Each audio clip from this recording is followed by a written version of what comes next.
जय श्री कृष्णा बच्चों, कैसे हो आप सब। आशा करता हूँ सब अच्छे होंगे। बेटा, इस लेक्चर में जो कि हमारा मॉर्फोलॉजी ऑफ फ्लावरिंग प्लांट्स का दूसरा लेक्चर है, हम स्टेम के बारे में पढ़ना शुरू करेंगे।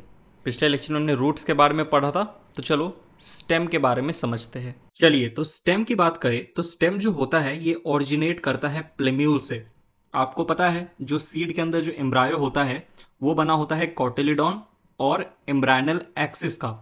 पिछले लेक्चर में बताया था मैंने आपको। अब जो एम्ब्रायनल एक्सिस होता है उसके दो पार्ट होते हैं, एक होता है रेडिकल, एक होता है प्लेम्यूल। रेडिकल आगे जाकर टैप रूट सिस्टम बनाता है और प्लेम्यूल आगे जाकर स्टेम बनाता है। ठीक है। स्टेम जो होते हैं ये पॉजिटिवली फोटोट्रॉपिक ग्रोथ करते हैं, यानी कि फोटो का मतलब क्या है, लाइट, और पॉजिटिव मतलब लाइट की तरफ ग्रो करेंगे। सन कहाँ है, ऊपर की तरफ। सन से क्या आती है, रोशनी। तो प्लांट भी ऊपर की तरफ ग्रो करता है, लाइट की तरफ। स्टेम नेगेटिवली जियोट्रॉपिक ग्रोथ करते हैं। देखो, जियोट्रॉपिक ग्रोथ का मतलब क्या, जो क्या कहते हैं, ग्रेविटी फोर्स के साथ साथ ग्रो करे। अब आपको पता है ग्रेविटेशनल फोर्स नीचे की तरफ लगता है और स्टेम ऊपर की तरफ ग्रो करता है। तो स्टेम जो है वो नेगेटिवली जियोट्रॉपिक ग्रोथ करता है, ग्रेविटेशनल फोर्स के अगेंस्ट जाकर ग्रो करता है। ठीक है, तो हम कहते हैं स्टेम नेगेटिवली जियोट्रॉपिक ग्रोथ करते हैं। स्टेम पे आपको नोड और इंटरनोड दोनों ही देखने को मिलेगा। और स्टेम पे क्या लगा होता है, स्टेम बेयर लीफ, फ्लावर और फ्रूट। ये आपको स्टेम के ऊपर देखने को मिल जाएगा। अब यहां देखिए, ये एक स्टेम है। स्टेम के ऊपर आपको इस तरीके से ऐसे नोड देखने को मिलेंगे और दो नोड के बीच के स्पेस को हम कहते हैं इंटरनोड। ये जो नोड वाला रीजन है, इसी नोड वाले रीजन से लीफ निकलता है। ठीक है, इसी नोड वाले रीजन से लीफ यहां से नहीं निकलेगा। ठीक है, लीफ हमेशा नोड से निकलेगा। ऑलराइट, बात समझ में आई। चलिए, अब देखिए फॉर्म ऑफ स्टेम। कितने तरह के स्टेम होते हैं, दो तरह के मेनली स्टेम होते हैं। एक होता है स्ट्रॉन्ग स्टेम। स्ट्रॉन्ग स्टेम जो होता है वो इरेक्ट होता है, वर्टिकली खड़ा होता है, वर्टिकली इरेक्ट। ठीक है, स्ट्रॉन्ग है। और एक वीक स्टेम होता है। स्ट्रॉन्ग स्टेम फर्दर दो तरह के होते हैं, एक होता है कॉल्यूमिनर स्ट्रॉन्ग स्टेम, एक होता है कल्म स्ट्रॉन्ग स्टेम। कॉल्यूमिनर जो होते हैं कुछ इस तरीके के होते हैं, कॉलम लाइक। ठीक है, ये जो स्टेम है देखो कॉल्यूमिनर है। कैसे होंगे, इरेक्ट होंगे, खड़े होंगे, वर्टिकल, अनब्रांच्ड होंगे। देखो यहां से कोई ब्रांचेस नहीं निकली है। ठीक है, ऊपर ये जो निकला है ग्रीन ग्रीन कलर का, ये लीफ है। ऑलराइट, अनब्रांच्ड होंगे और सिलेंड्रिकल होंगे। ऐसे स्टेम को हम कहते हैं columnar erect stem. Example palm tree. Palm tree plant में आपको ऐसा इरेक्ट स्टेम देखने को मिलेगा। वही बात करें कल्म की, तो कल्म में जो स्टेम होते हैं जॉइंटेड होते हैं। जॉइंटेड स्टेम, नोड होता है सॉलिड, इंटर नोड होता है हॉलो। जैसे ये देखो, ये एक कल्म है। कल्म में ये जो नोड वाला पार्ट होता है ये सॉलिड होता है। ऑलराइट, और बीच का जो इंटर नोड है ये अंदर से खोखला होता है, हॉलो। सबसे अच्छा कल्म का एग्जाम्पल है बैम्बू प्लांट। अपने लाइफ में अगर आपने कभी बैम्बू प्लांट देखा है तो देखो कुछ इस तरीके का होता है। यहाँ पर ऐसा लगता है कि बहुत सारे स्टेम को आपस में जोड़ दिया गया है। मानो जैसे ये एक स्टेम है, ये दूसरा स्टेम है, ये तीसरा स्टेम है, और बहुत सारे स्टेम को आपस में जोड़ दिया। तो ऐसा प्रतीत होता है मानो जैसे जॉइंटेड स्टेम हो। तो इसीलिए यहाँ पे लिखा है कल्म जो होते हैं ये जॉइंटेड स्टेम होते हैं। इनका ये जो हिस्सा है नोड वाला जो हिस्सा है ये तो बेटा होता है सॉलिड। लेकिन ये जो इंटर नोड वाला हिस्सा है, दो नोड के बीच वाला हिस्सा इंटर नोड, ये अंदर से खोखला होता है। ठीक है, चलिए, तो कॉल्यूमिनर स्टेम का एग्जाम्पल पाम ट्री याद रखिए और कल्म का एग्जाम्पल आप बैम्बू याद रख सकते हैं। वीक स्टेम नाम से पता चल रहा है दुबले पतले होंगे, वीक होंगे, कमजोर होंगे। अब वीक स्टेम भी तीन तरह के होते हैं। एक होता है बेटा ट्रेलिंग, एक होता है क्लाइंबिंग, एक होता है क्रीपिंग। ट्रेलिंग वीक स्टेम ऐसे स्टेम है जो हॉरिजॉन्टली ग्रो करते हैं ग्राउंड पे and no rooting at all. उनमें किसी तरह की रूट्स देखने को नहीं मिलेगी। मान लो जैसे ये सॉयल सरफेस है, इस सॉयल सरफेस पे इस तरीके से स्टेम जो है हॉरिजॉन्टली ग्रो कर रहा है, तो हम इसे कहते हैं ट्रेलिंग स्टेम है। किसी तरह का रूट आपको स्टेम में नजर नहीं आएगा। लेकिन वही मैं बात करूं क्रीपिंग की, क्रीपिंग भी हॉरिजॉन्टली ग्रो करता है and routing at every node. अब देखो, ट्रेलिंग तो मैंने यहां पे बना दिया, क्रीपिंग स्टेम समझो। क्रीपिंग स्टेम पे क्या होता है, हर नोड से, नोड वाले एरिया से, जैसे मान लो ये नोड है, ये नोड है, ये नोड है, ये नोड है, नोड वाले एरिया से इस तरीके से रूट्स निकलते हैं, रूट्स। तो ऐसे स्टेम जिनमें जो कि हॉरिजॉन्टली ग्रो कर रहे हैं सॉइल सरफेस के, ये क्या है, सॉइल सरफेस से लिख देता हूं, सॉइल सरफेस के हॉरिजॉन्टली जो रूट ग्रो करते हैं दो तरह के होते हैं। एक हो गया ट्रेलिंग, एक होता है क्रीपिंग। ट्रेलिंग में आपको रूटिंग नहीं देखने को मिलेगी, क्रीपिंग स्टेम में आपको हर एक नोड पे रूट्स देखने को मिलेंगी, रूटिंग देखने को मिलेंगी। फिर एक होता है क्लाइंबिंग स्टेम। क्लाइंबिंग स्टेम क्या है? ऐसा स्टेम जो कि क्लाइंबिंग में हेल्प करता है, help in climbing by hook and tendril. ऐसे स्टेम पे प्रेजेंट होते हैं हुक और टेंड्रिल। ये हुक और टेंड्रिल क्या है आगे चलकर आपको समझ में आ जाएगा। इन दोनों की मदद से जो क्लाइंबिंग स्टेम होते हैं वो प्लांट को क्लाइंबिंग में मदद करते हैं। ठीक है, चलिए आगे बढ़ते हैं। अब बात करते हैं मॉडिफिकेशन ऑफ स्टेम की, कि स्टेम में कितने तरह के मॉडिफिकेशन देखने को मिलते हैं। देखो स्टेम में मॉडिफिकेशन कैसे हुआ, साइज और शेप में, ताकि स्टेम तरह तरह के फंक्शन परफॉर्म कर सके। अब on the basis of modification of stem तीन तरह के स्टेम होते हैं। एक होता है सब एरियल तरह का स्टेम, तो हम कहते हैं सब एरियल मॉडिफिकेशन है। ठीक है। एक होता है अंडरग्राउंड स्टेम, ऐसे स्टेम जिनमें मॉडिफिकेशन हो गया वो अंडरग्राउंड हो जाते हैं। और कुछ होते हैं aerial stem, aerial modification soil surface के ऊपर के तरफ रहते हैं। फिर से सुनो, सब एरियल स्टेम जो सॉइल सरफेस पे और ऊपर के तरफ पाए जाए उन्हें कहते हैं सब एरियल। अंडरग्राउंड स्टेम जो कि मिट्टी के नीचे रहते हैं। एरियल स्टेम जो कि मिट्टी के ऊपर रहेंगे। ठीक है, पहले बात करते हैं सब एरियल मॉडिफिकेशन की। सब एरियल मॉडिफिकेशन में आपको चार तरह के स्टेम पढ़ना है, एक runner, stolon, sucker and offset. सबसे पहले बात करते हैं रनर की। देखो ये जो ब्राउन कलर की आपको लाइन दिख रही है ये मिट्टी है, ठीक है, सॉइल सरफेस है ये। और ये जो ग्रीन कलर का आपको दिख रहा है यही आपका स्टेम है। तो मिट्टी के हॉरिजॉन्टली ग्रो करते हैं, ठीक है, ये स्टेम। और ये स्टेम जो है मिट्टी के ऊपर भी रहते हैं और कभी कभी मिट्टी के नीचे भी चले जाते हैं। भाई सब एरियल मॉडिफिकेशन है, थोड़ा सा पार्ट मिट्टी के ऊपर होगा, थोड़ा सा पार्ट मिट्टी के नीचे होगा। ठीक है। रनर जो स्टेम है ये आपको देखने को मिलेगा डूब ग्रास, ऑक्सैलिस एंड स्ट्रॉबेरी। ये तीन एग्जाम्पल आप याद रख सकते हैं जिसमें आपको रनर स्टेम देखने को मिलेगा। दूसरा है स्टोलन। स्टोलन में क्या होता है, देखो ये सबसे पहला जो आपको ये स्टेम दिख रहा है ये है मेन स्टेम। ये कैसा स्टेम है? मेन। ठीक है। और ये रहा इसका मेन रूट सिस्टम। ठीक, अब क्या होता है, मिट्टी के नीचे आ जाओ। ये जो आपको दिख रहा है ये लाइन सॉइल सरफेस है। मिट्टी के नीचे से ये जो मेन स्टेम है, मेन स्टेम से कुछ स्टेम के ब्रांचेस निकलती है और अंडरग्राउंड होती है और फिर सॉइल सरफेस को चीरते हुए ऊपर की तरफ आ जाती है, एरियल हो जाती है। और फिर ऐसा एक आर्क बनाकर, इसको क्या कहते हैं, आर्क, आर्क बनाकर वापस से मिट्टी से सटती है। और जहां पर मिट्टी से ये टच होंगी वहां पे, जैसे मान लो ये रीजन पे मिट्टी से टच हुई है स्टेम, तो इस रीजन पे नीचे की तरफ रूट्स निकल आएंगी और ऊपर की तरफ शूट निकल आएगा। और वापस से ये जो स्टेम था इस तरीके से यहाँ पर फैलता चला जाएगा। तो यहाँ पर आप देख सकते हैं ये जो रीजन है, ये जो रीजन, जैसे ये स्टेम आकर यहाँ मिट्टी से टकराई, इस स्टेम से रूट्स निकलने लगे। अगर मैं आपसे पूछूं ये कौन से रूट है, तो आप बेझिझक मुझे बता दोगे कि सर ये तो एडवेंटिशियस रूट्स है। क्योंकि अगर रूट्स रेडिकल को छोड़कर कहीं और से निकल रही है तो वो रूट्स कैसी है, एडवेंटिशियस रूट्स। और यहाँ पर देखो रूट्स कहाँ से निकल रही है, स्टेम से, स्टेम से निकल रही है ना, तो ये एक तरह का एडवेंटिशियस रूट है। तो ऐसे स्टेम को हम कहते हैं स्टोलन।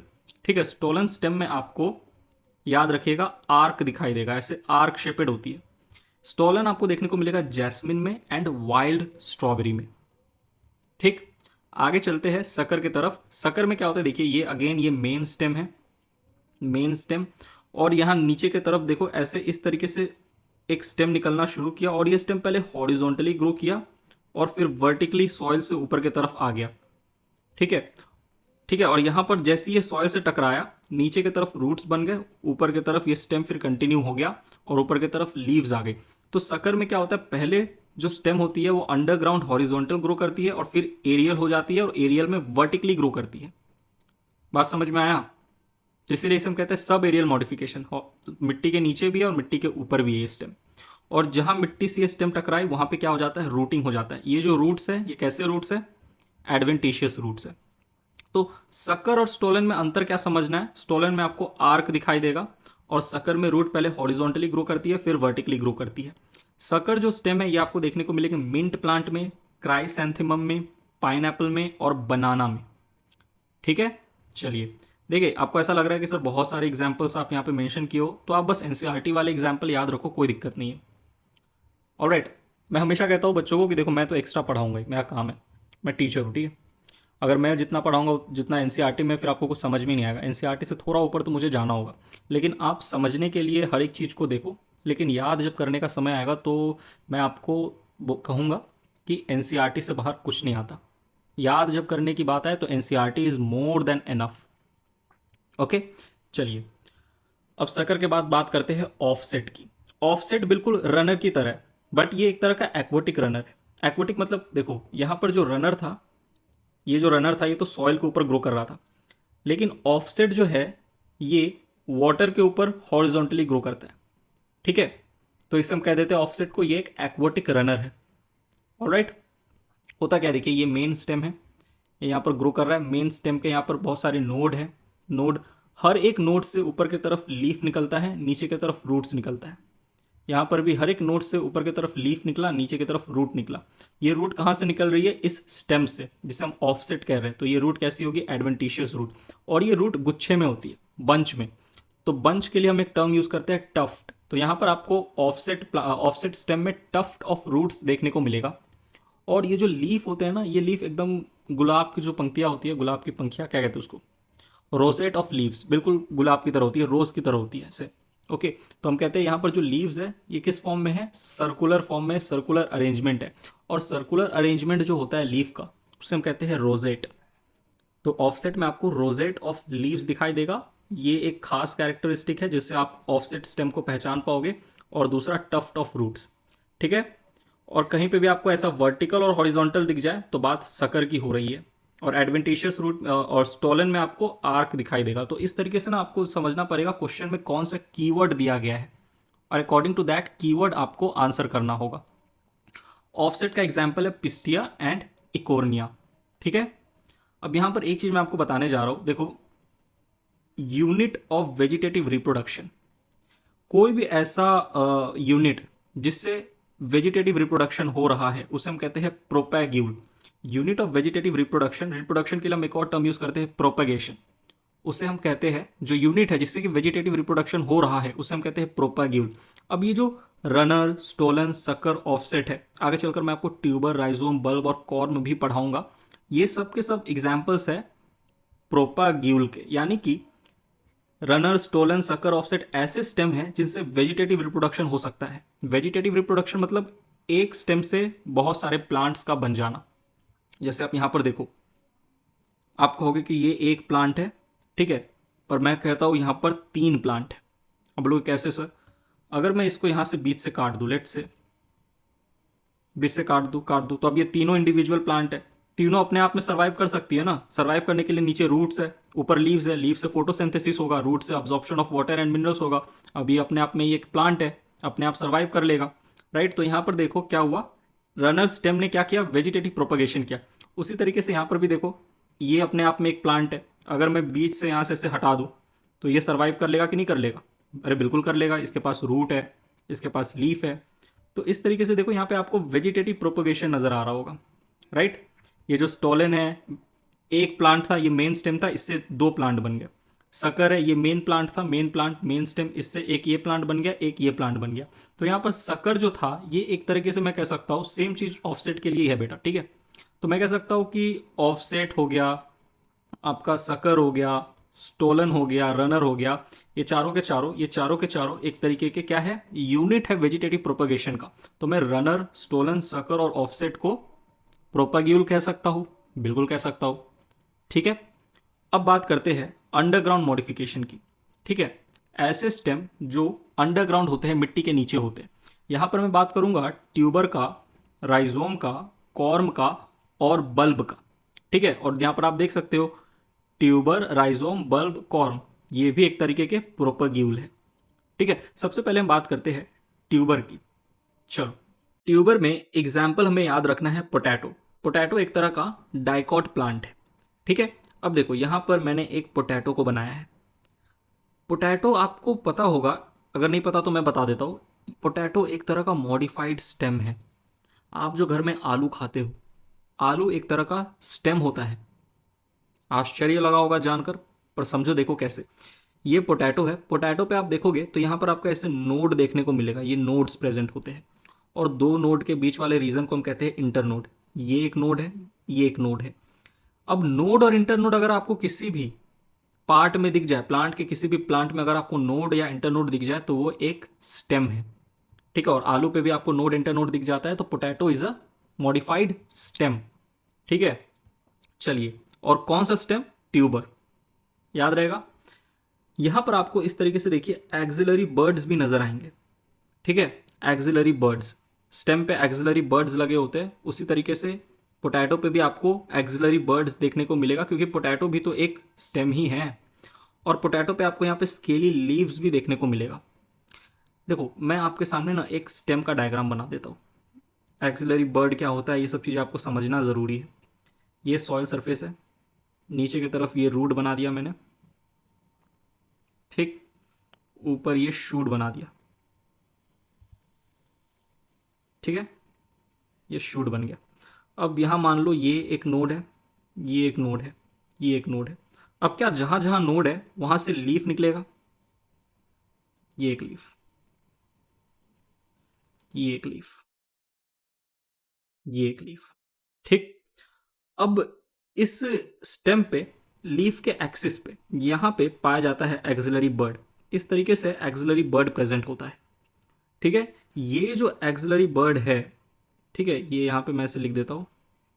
ये जो एक्सिलरी बर्ड है ये आपको देखने को मिलेगा। इसका काम क्या होता है? फॉर्म्स ब्रांच और फ्लावर,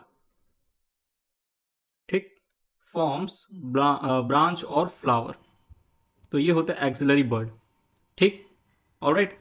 अब यहां पर देखिए स्टेम पे पाए जाएंगे आपको लीफ के एक्सिस पे, स्टेम पे लीफ के एक्सिस पे आपको एक्सिलरी बर्ड देखने को मिलेगा।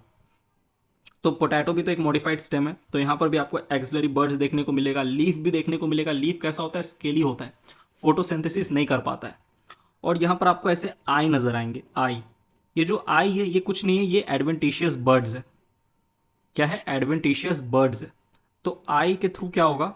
वेजिटेटिव रिप्रोडक्शन होगा, वेजिटेटिव प्रोपगेशन होगा। कैसे? देखो, आपने इस पोटैटो को लिया और इस पोटैटो को आपने, ये आपका सॉइल सरफेस है, ठीक है, सॉइल सरफेस है, सिर्फ सरफेस लिख देता हूं।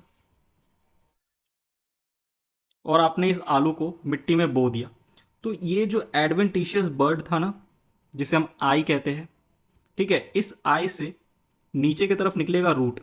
और ये जो रूट है इसे आप कहोगे एडवेंटिशियस रूट, क्योंकि पोटैटो एक मॉडिफाइड स्टेम है और स्टेम से जो रूट निकलते हैं उसे हम एडवेंटिशियस रूट कहते हैं।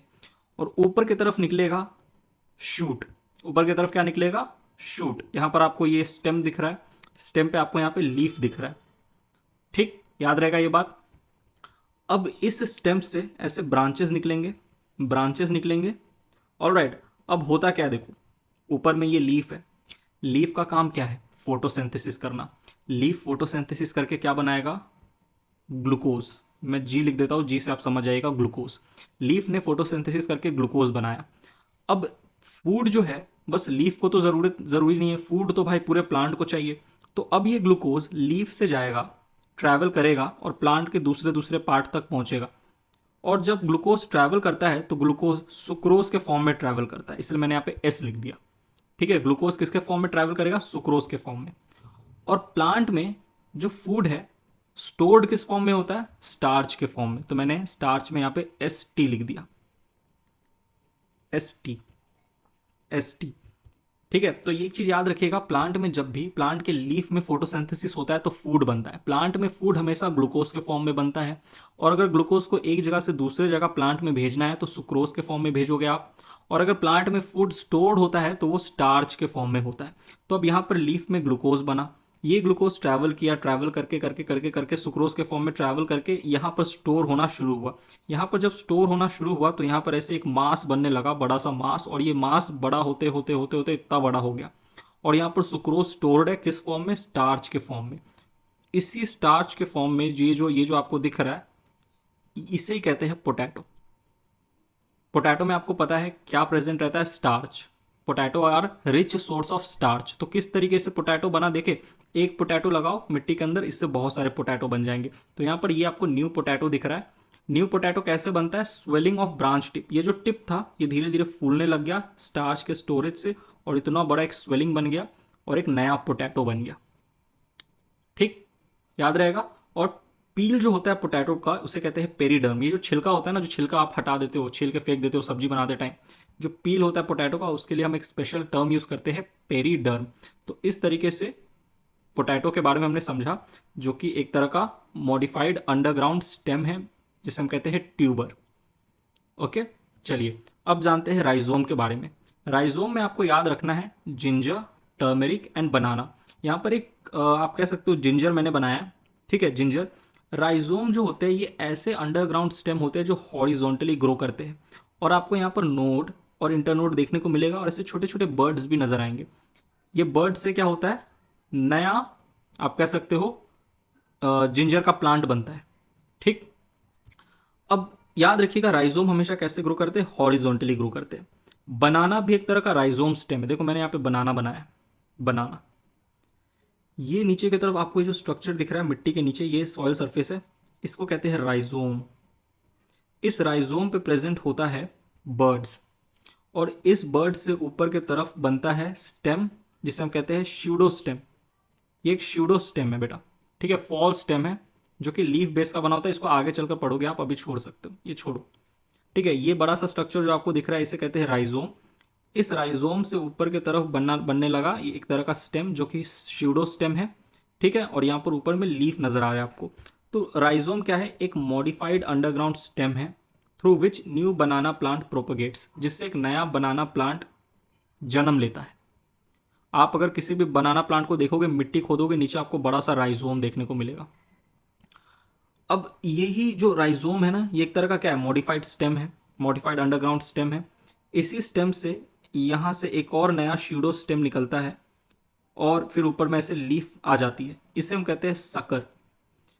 ये जो राइजोम से जो ये स्यूडो स्टेम निकला इसे कहते हैं सकर। तो याद रखिएगा, सकर यहाँ पर मैंने आपको दिखाया था, सकर का एग्जाम्पल बनाना होता है। सकर आपको बनाना में भी देखने को मिलेगा, ठीक है, ऑलराइट, और बनाना में आपको राइजोम भी देखने को मिलेगा। तो बनाना एक ऐसा प्लांट है जिसमें दो तरह के स्टेम आपको देखने को मिलेंगे। लिख देता हूं, क्वेश्चन पूछ सकता है ना।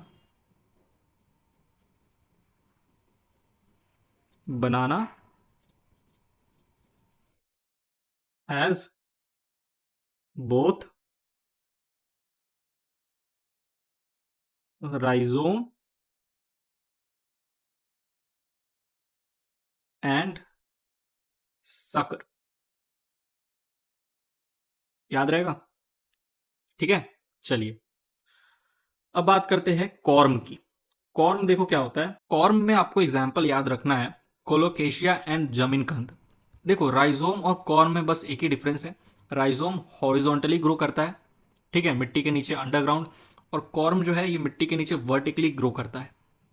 कॉर्म में भी आपको ऐसे नोड इंटरनोड देखने को मिल जाएंगे, और यहाँ पे बर्ड्स प्रेजेंट होता है जिसके थ्रू कॉर्म वेजिटेटिव प्रोपोगेशन करता है। नीचे यहाँ एडवेंटिशियस रूट्स आपको दिख जाएंगे, ठीक है, और ये आपको यहाँ पे एक छोटा सा डॉटर कॉर्म दिख जाएगा। ये डॉटर कॉर्म वो हिस्सा है, अगर आप इसको काट के मिट्टी के नीचे लगा दोगे तो एक नया कॉर्म डेवलप हो जाएगा, ठीक है। चलिए लास्ट है बल्ब। ये आपको अनियन और गार्लिक में देखने को मिलेगा। यहाँ पे मैंने एक अनियन का डायग्राम बनाया है, ऊपर की तरफ आपको स्केली लीव्स देखने को मिलेंगे, बीच में फ्लैशी लीव्स आपको देखने को मिलेंगे। फ्लैशी लीव्स वही लीफ है अनियन के जिसको आप खाते हो सलाद में। हाँ, अनियन में जो सलाद में आप खाते हो फ्लैशी हिस्सा, वो एक्चुअली एक मॉडिफाइड लीफ है, आगे पढ़ाऊंगा मैं आपको। अब ये जो बल्ब है ये यहाँ आपको दिख जाएगा, देखो यहाँ पे अनियन में आप देखोगे ऊपर का एक हिस्सा जिसे आप काट कर फेंक देते हो, एक रिड्यूस्ड डिस्क लाइक हिस्सा होता है जिसे हम कहते हैं बल्ब। बल्ब क्या है, रिड्यूस्ड डिस्क लाइक स्टेम, और इसी स्टेम से नीचे की तरफ रूट्स निकलते हैं जिसे हम कहते हैं एडवेंटिशियस रूट। एडवेंटिशियस रूट क्यों बोला, क्योंकि अरे स्टेम से निकल रहा था। अदर देन रेडिकल, अगर कोई रूट ऑरिजिनेट हो रहा है अदर देन रेडिकल, रेडिकल को छोड़कर कहीं और से रूट निकल रहा है तो एडवेंटिशियस रूट हम कहेंगे। वहां पर देखो आप, स्टेम से रूट निकल रहा है, राइट। तो ये आपका बल्ब। तो यहाँ पे हमने 4 तरह के अंडरग्राउंड मॉडिफाइड स्टेम देखे। अब बात करते हैं एरियल स्टेम की। एरियल स्टेम में किसी तरह का प्रोपग्यूल वेजिटेटिव प्रोपगेशन आपको देखने को नहीं मिलेगा, ठीक है। सबसे पहला एरियल मॉडिफिकेशन जो है स्टेम का वो है स्टेम टेंड्रिल, जो कि एक्सिलरी बर्ड से बनता है। देखो लीफ के एक्सिस पे यहाँ पे प्रेजेंट होता है एक्सिलरी बर्ड। ये एक्सिलरी बर्ड आगे चलकर ब्रांच बनाता है या तो फ्लावर बनाता है। लेकिन अगर ये एक्सिलरी बर्ड आगे जाकर इस तरीके से टेंड्रिल लाइक स्ट्रक्चर में मॉडिफाई हो जाए तो इसे हम कहेंगे स्टेम टेंड्रिल। ठीक है, तो stem tendril is a what, modified aerial stem which is found by axillary bud. ठीक, ये आपको देखने को मिलेगा ग्रेप वाइन में, गोड्स में। गोड्स मतलब वाटरमेलन, पंपकिन एंड क्यूकम्बर, ये क्या है, गोड्स के एग्जाम्पल है। गोड्स जो होता है ये कुकुरबिट्स होते हैं, कुकुरबिटेसी फैमिली के अंदर आते हैं, एक ग्रुप है। गॉड्स या गोड्स को कैसे प्रोनाउंस करते देख लेना। ठीक है, तो कुकुरबिट्स के अंदर आते हैं ये गॉड्स, कुकुरबिटेसी फैमिली के मेंबर है, जैसे वाटरमेलन, पंपकिन एंड क्यूकम्बर।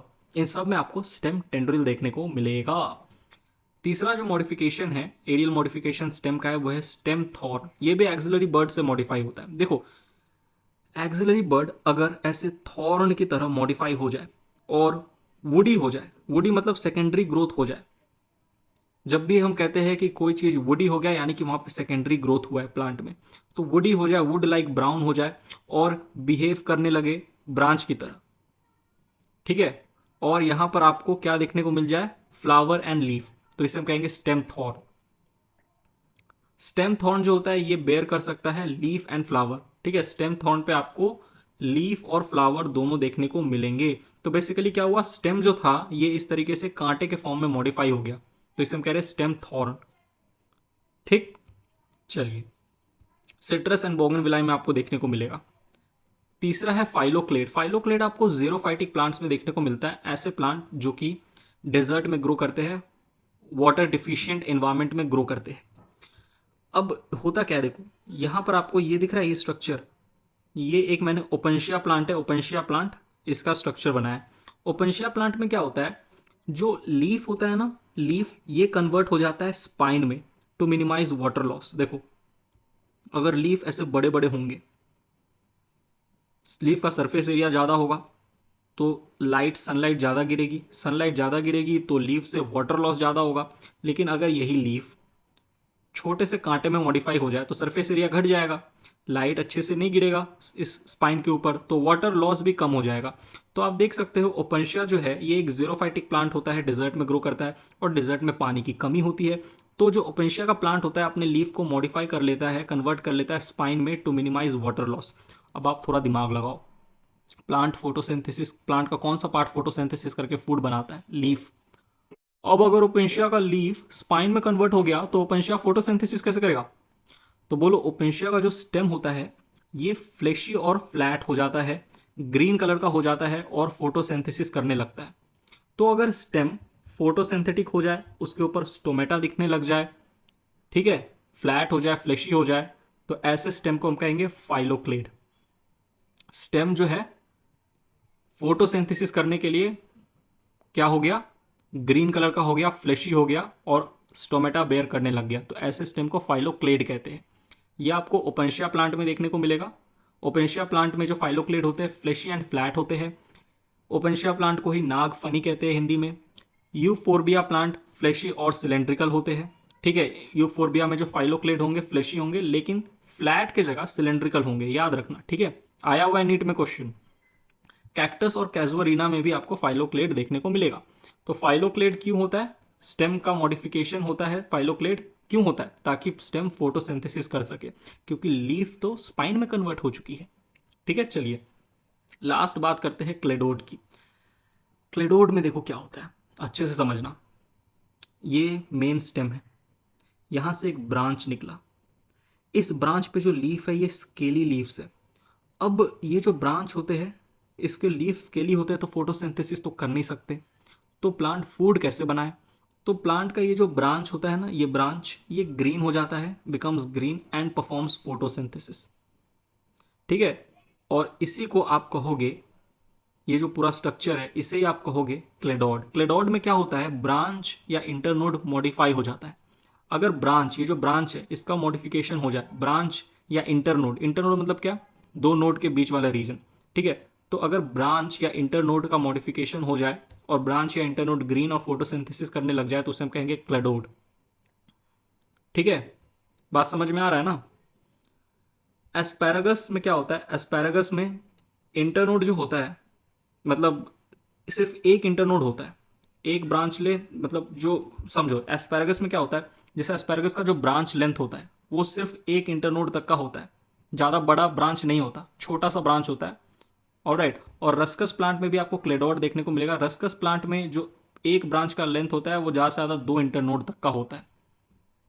तो एस्पैरागस में जो एक ब्रांच लेंथ है वो एक इंटरनोड का है, और वो मॉडिफाई हो गया, ग्रीन हो गया, फोटोसिंथेसिस परफॉर्म करने लग गया, तो ऐसे ब्रांच को हम कहेंगे क्लेडोड। रस्कस में जो एक ब्रांच होता है उसके दो इंटरनोड ग्रीन हो जाते हैं, फोटोसिंथेसिस करने लग जाते हैं, तो उस ब्रांच को, रस्कस के उस ब्रांच को हम कहेंगे क्लेडोड। डिफरेंस फाइलोक्लेड और क्लेडोड में क्या है कि फाइलोक्लेड में मॉडिफिकेशन होता है स्टेम का फॉर फोटोसिंथेसिस, क्लेडोड में मॉडिफिकेशन होता है ब्रांच का फॉर फोटोसिंथेसिस। आप पूछोगे सर ब्रांच और स्टेम में अंतर क्या है? ब्रांच और स्टेम में सर अंतर क्या है? देखो, स्टेम हम यूजुअली टर्म यूज करते हैं जब कोई भी स्ट्रक्चर ग्रीन हो, हर्बेशियस हो, ग्रीन कलर का हो, और ब्रांच हम यूज करते हैं जब वो स्ट्रक्चर में सेकेंडरी ग्रोथ हो गया, स्टेम में सेकेंडरी ग्रोथ हो गया, वुडी हो गया स्टेम, तो उसे हम कहते हैं ब्रांच। ठीक है, तो phylloclade is a modification of stem and cladode is a modification of branch. ठीक, तो यहां पर हमने एरियल मॉडिफिकेशन देखा स्टेम का, जिसमें हमने stem tendril, stem thorn, phylloclade and cladode की बात की। यहाँ पे आपका ये जो लेक्चर होता है स्टेम का समाप्त होता है। हमने हर एक चीज़ को डिटेल में कवर किया, आपने एक्सिलरी बर्ड के बारे में समझा, आपने यहाँ पर क्या कहते हैं, तरह तरह के स्टेम के बारे में, फॉर्म ऑफ स्टेम समझा। ऑलराइट, तो यहीं पे ये लेक्चर होता है समाप्त। अगले लेक्चर में हम लीव्स की बात करेंगे, प्लांट में जो लीफ होते हैं ना, लीफ की बात करेंगे। ठीक है, तो चलिए मिलता हूँ आपसे अगले लेक्चर में, तब तक के लिए बेटा बाय, थैंक यू, जय Shri Krishna and take care.